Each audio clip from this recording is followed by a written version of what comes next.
ధనవంతులకు ఒక న్యాయం, పేదలకు ఇంకొక న్యాయం ఉండకూడదు. ఇది అనాదిగా చెరువులను కాపాడుకోవాల్సింది, దాంట్లో డౌట్ లేదు. ఏ ప్రభుత్వం ఉన్నా కూడా చెరువులను కాపాడాలి, పర్యావరణాన్ని కాపాడాలి. ఆనాడు కాకతీయులు వాళ్ళు చెరువులను నిర్మించే ఇక్కడ ఈ ఈ సంస్కృతిని కానీ సమాజాన్ని నాగరికతను రక్షించిండ్రు. ఆసఫ్ జాహీలు కూడా అదే పని చేసిండ్రు. అదేవిధంగా నిజాం నవాబులు కూడా అదే పని చేసిండ్రు. సో చెరువులను తప్పనిసరిగా రక్షించుకోవాలి. కానీ దీంట్లో పాయింట్ ఏంటంటే ఒకరికి ఒక న్యాయం, ఇంకొకరికి ఒక న్యాయం జరగకూడదు. అందరికీ అవకాశం ఇవ్వాలి. మరి ముఖ్యంగా పేద మధ్యతరగతి వర్గాలకు చెందిన వాళ్ళకి ఆల్టర్నేటివ్ జాగా చూపించాలి. వాళ్ళు ఎక్కడ పోతారండి? నిన్న మహబూబ్నగర్లో ఇల్లు ఊలగొట్టిండ్రు. రాత్రి వచ్చి 400 మంది పోలీసులు ఊలగొట్టిండ్రు. మరి 400 మంది పోలీసులు దుర్గం చెరువులో తిరుపతి రెడ్డి ఇంటికి ఎందుకు పోలే? సో అంటే ఇక్కడ వాళ్ళకొక న్యాయం, వీళ్ళకొక న్యాయం. వాళ్ళ విషయంకి వచ్చే వరకు లీగల్ ప్రాసెస్, హైకోర్టు పోవడానికి టైము అదంతా ఇస్తున్నారు. మరి పేదోళ్ళ దగ్గర వరకు బడాబడి కొలగొడుతున్నారు. అంటే వాళ్ళకి ఎవరు లేరా?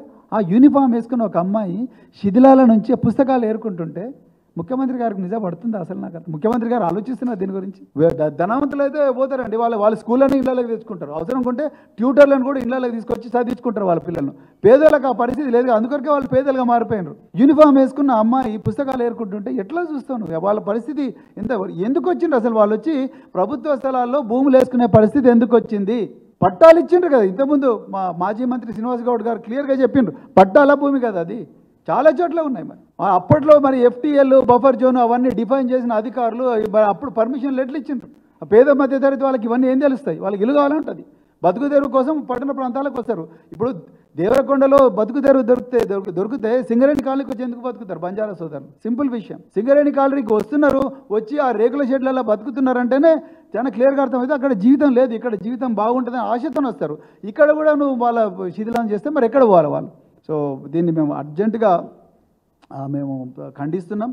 ఇది ప్రభుత్వం అలాంటివి మానుకోవాలి. పేద ప్రజలు, మధ్యతరగతి ప్రజలు వాళ్ళు బతుకు తెరువు కోసం వచ్చిండ్రు. వాళ్ళకి they have to show alternative land. Government, it is government responsibility, it states responsibility. They are the voters of the state and they pay the taxes and you gave electricity connection, you gave water connection, you gave pattas, and even then you are demolishing their homes. So and then you are not giving opportunity. అసలు opportunity ఇవ్వడం లేదు. Opportunity ఇవ్వకపోతే మరి వాళ్ళు ఎట్లా కోర్టుకి ఎట్లా పోతారు? కోర్టుకు పోవడానికి కూడా డబ్బులు ఉండవు వాళ్ళ దగ్గర. కోర్టుకు ఎవరి దగ్గర పోవాలనే తెలియదు, ఎట్లా పోవాలో తెలియదు. వాళ్ళ గోస ఎట్లా ఉంటుంది కోర్టు. సో చాలా ఘోరం. నేను అందుకొరకే చెప్తున్నా, మళ్ళీ రిపీట్ చేసి, దిస్ మై లాస్ట్ స్టేట్మెంట్. ప్రజల పాలన కాదు, ప్రజాపాలన కాదు, ఇది ప్రజల మీద ప్రతీకార పాలన. ప్రజల మీద ప్రతీకార పాలన జరుగుతూ ఉన్నది. అర్జెంటుగా ప్రభుత్వం మానుకోకపోతే మాత్రం పెద్ద విప్లవం వస్తుంది తెలంగాణలో.